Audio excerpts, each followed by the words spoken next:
राम मंदिर चढ़ावा चोरी मामले को लेकर हुई ट्रस्ट की बैठक में कई अहम फैसले लिए गए, जिसमें सबसे पहले तो चंपत राय, गोपाल राव और अनिल मिश्रा को बाहर का रास्ता दिखा दिया गया। यानी जिन लोगों पर सवाल उठ रहे थे उन पर कार्रवाई करके जवाब दे दिया गया। लेकिन इस बीच कुछ तस्वीरों ने बड़ा इशारा किया। कोषाध्यक्ष स्वामी गोविंद देव गिरी ने काक भुषंडी, रामचरितमानस और पादुकाएं सहित वो तमाम चीजें जनता के सामने रख दी जिनके गायब होने की अफवाहें उड़ाई गई थी। रामचरितमानस की पोथी यहाँ पर प्रदान की गई है, वो अत्यंत आदर के साथ सुरक्षित रखी हुई आप यहाँ पर देख सकते हैं। जिन काक भुषंडी जी महाराज का बार बार नाम लिया जाता है कि कहाँ है, वे यहाँ पर विराजमान हैं। जो बड़ा कंठा हार भगवान के लिए आया वह भी यहाँ पर आप देखेंगे। जिन पादुकाओं की बातें चली है, जिन पर भगवान के चरण चिन्ह अंकित है, ये पादुकाएं भी यहाँ पर हैं। ट्रस्ट ने तो एक्शन ले लिया, लेकिन अब सबकी नजर विश्व हिंदू परिषद की उस चिट्ठी और मांग पर जाकर टिक गई, जिसमें वीएचपी ने अयोध्या पुलिस को लिखा था कि उन विपक्षी नेताओं के बयानों की जांच की जाए जिन्होंने राम मंदिर में चढ़ावे की कथित चोरी के आरोप लगाए थे। चिट्ठी में कांग्रेस नेता प्रियंका गांधी, सपा के वरिष्ठ नेता रामगोपाल यादव, आम आदमी पार्टी के राष्ट्रीय संयोजक अरविंद केजरीवाल और राज्यसभा सांसद संजय सिंह समेत कई नेताओं के बयानों का जिक्र किया गया। इनमें कुछ नेताओं की तरफ से राम मंदिर के चढ़ावे में कथित तौर पर 20,000 करोड़ रुपए तक की गड़बड़ी होने का दावा किया गया था।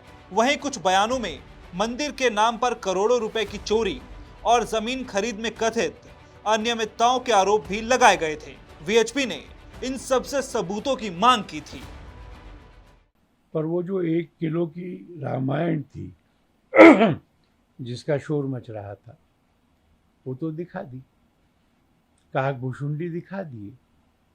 200 सोने की ईंटों का रिकॉर्ड उपलब्ध है, जाएं तो देख लें। तो ये आरोप झूठे और द्वेषपूर्ण पाए गए। अयोध्या राम मंदिर ट्रस्ट मामले पर सभी राजनीतिक दलों ने सियासी रोटी सेकने में भी कोई कसर नहीं छोड़ी है। जहां बसपा सुप्रीमो मायावती ने सोशल मीडिया पर पोस्ट कर आरोप लगाने वाले विपक्षी दलों को आड़े हाथों लिया है। मायावती ने लिखा कि सपा, कांग्रेस और आम आदमी पार्टी आदि के जिन वरिष्ठ नेताओं द्वारा राम मंदिर चढ़ावे में काफी मोटी रकम की चोरी और गबन आदि होने की बात कही जा रही है, तो उनसे भी इसके पुख्ता सबूत लेने चाहिए ताकि कोई भी चोरी और गबन करता बच न सके, वरना इसकी आड़ में इसे कोरी राजनीति ही माना जाएगा। अर्थात श्रद्धा नहीं, जो जनहित के मुद्दों को दरकिनार करके अब इस मुद्दे की आड़ में ये पार्टियां चुनाव में जाना चाहती हैं, ऐसी भी आम चर्चा है। हालांकि कांग्रेस से लेकर सपा तक तमाम विपक्षी दलों ने चढ़ावा चोरी मामले में तंज कसते हुए कहा है कि इस्तीफों का कोई मतलब नहीं है, क्योंकि ये प्रकरण राष्ट्रव्यापी है और राम मंदिर में चढ़ावा चोरी नहीं, डकैती है। इस्तीफे का कोई मतलब नहीं, क्योंकि ये प्रकरण जो है ये राष्ट्रव्यापी और इस प्रभु श्री राम के मंदिर की चढ़ावा चोरी और चंदा चोरी, ये चोरी तक नहीं बल्कि नृपेंद्र मिश्रा जी ने तो यहाँ तक कह दिया था। अनिल मिश्रा और चंपत राय इशू नहीं है। इशू ये है कि राम के नाम के ऊपर चंदा चोरी, जो राम के नाम के ऊपर लोग आस्था के साथ पैसा दे के आ रहे हैं, उसमें चोरी हुई है।